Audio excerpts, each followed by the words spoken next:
વિસાવદરમાં જ્યારથી ભારતીય જનતા પાર્ટીએ પોતાના ઉમેદવાર કિરીટ પટેલનું નામ બહાર પાડ્યું છે ત્યારથી અનેક એવી વખત આમ આદમી પાર્ટીએ તેમના ફોર્મના ઉપર અનેક એવા સવાલો ઊભા કર્યા હતા, તેમના ઉપર પણ ઘણા બધા આક્ષેપો કર્યા હતા, પરંતુ ક્યાંક હવે આમ આદમી પાર્ટી દ્વારા લીગલ એક્શન લેવામાં આવી છે અને ખાસ કરીને કિરીટ પટેલના વિરુદ્ધ ચૂંટણી પંચમાં ફરિયાદ પણ કરવામાં આવી છે। શું છે સમગ્ર વિષય જોઈશું આજના વિડીયોમાં। નમસ્કાર, હું હંસિની અને તમે જોઈ રહ્યા છો નિર્ભય ન્યૂઝ। વિસાવદરમાં ત્રિપાંખીયો જંગ જામ્યો છે અને ભારતીય જનતા પાર્ટીનો ચહેરો કિરીટ પટેલ બન્યા છે। ત્યારથી ગોપાલ ઇટાલિયા હોય કે પછી આમ આદમી પાર્ટીના કોઈ પણ નેતા હોય, એક બાદ એક તેમના ફોર્મને લઈને અનેક એવા સવાલ ઊભા કરવામાં આવ્યા હતા, પરંતુ ક્યાંક હવે આમ આદમી પાર્ટીએ ચૂંટણી પંચમાં ફરિયાદ કરી છે। આપના પ્રદેશ લીગલ સેલના હેડ પ્રણવ ઠક્કરે અનેક એવા ભારતીય જનતા પાર્ટી ઉપર આક્ષેપ મૂક્યા હતા। તેની સાથે જે ચૂંટણી પંચ ઉપર કિરીટ પટેલને લઈને જે ફરિયાદ કરવામાં આવી છે એને લઈને તેમના દ્વારા પ્રેસ કોન્ફરન્સ પણ કરવામાં આવી હતી અને ખાસ કરીને આ જ બાબતને લઈને અનેક એવા ખુલાસા પણ કરવામાં આવ્યા છે। સૌથી પહેલા તો તેમને જ સાંભળીએ કે તે આ વિષયને લઈને શું કહી રહ્યા છે। નમસ્કાર તમામ મીડિયાના મિત્રોનું આજે આ પ્રેસ કોન્ફરન્સમાં સ્વાગત છે।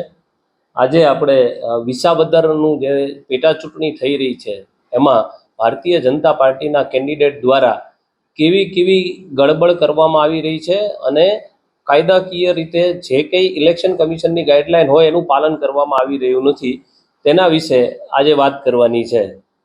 આજે તમે જોયું હશે કે મીડિયાના મિત્રોને ખબર હશે કે જ્યારે એફિડેવિટ એટલે ફોર્મ નંબર 26ની જે એફિડેવિટ છે એની અંદર 8.2 નંબરનો પેરા એ આખો જે ગવર્મેન્ટે ઇલેક્શન કમિશન ઓફ ઇન્ડિયાની પ્રિસ્ક્રાઇબ એફિડેવિટ હોય એમાં એમને નથી કરેલું, પણ એમાંથી 8.2 નંબરનો આખો પેરા એમને ડિલીટ કરી દીધો છે અને પોતાની જાતે પોતાની એફિડેવિટ કરેલી છે। એ તમને ખબર જ હશે કે જે પબ્લિક ડોમેનમાં અવેલેબલ જ છે। એના વિરુદ્ધ અમે રિટર્નિંગ ઓફિસરને કમ્પ્લેન કરી હતી અને રિટર્નિંગ ઓફિસરે અમને જવાબ આપ્યો છે, પણ એ જવાબથી અમે સંતુષ્ટ નથી, એટલે ઇલેક્શન કમિશન ઓફ ઇન્ડિયામાં અમે ફરિયાદ કરીએ છીએ અને કરી દીધી છે। એના સિવાય બીજું છે કે જે એફિડેવિટની અંદર ફોર્ચ્યુનર કાર જે બીજેપીના કેન્ડિડેટ કિરીટભાઈ પટેલની છે GJ18BG1602 એ એમને એફિડેવિટની અંદરથી છુપાવેલી છે, તો એ ખોટી એફિડેવિટ કરવી એ પણ ગુનો છે અને એનાથી પણ એમનું ફોર્મ રદ થઈ શકે છે। એટલા માટે અમે ઇલેક્શન કમિશન ઓફ ઇન્ડિયાને ફરિયાદ દાખલ કરેલી છે અને શક્ય હશે તો એમના વિરુદ્ધ અમે ક્રિમિનલ કમ્પ્લેન પણ આજકાલની અંદર વિસાવદર લોકલથી અમે દાખલ કરશું। એના સિવાય ત્રીજી મહત્વની વાત એ છે કે સરકારી સંપત્તિનો બેફામ ભારતીય જનતા પાર્ટી દ્વારા દુરુપયોગ થઈ રહ્યો છે કે જેમાં આપણા માનનીય મુખ્યમંત્રી શ્રી ભૂપેન્દ્રભાઈ પટેલ, તમે જોયું હશે કે એક ગાડીમાં સવાર થઈ અને રોડ શો કરતા હતા અને એમાં એ જે ગાડી છે એ ગવર્મેન્ટની ગાડી છે, તો ભારતીય જનતા પાર્ટી ગવર્મેન્ટની એટલે ગુજરાત સરકારની સંપત્તિનો દુરુપયોગ કોઈ પણ પોલિટિકલ પાર્ટી માટે ના કરી શકે એના વિરુદ્ધ પણ અમે ઇલેક્શન કમિશન ઓફ ઇન્ડિયાની અંદર કમ્પ્લેન દાખલ કરેલી છે।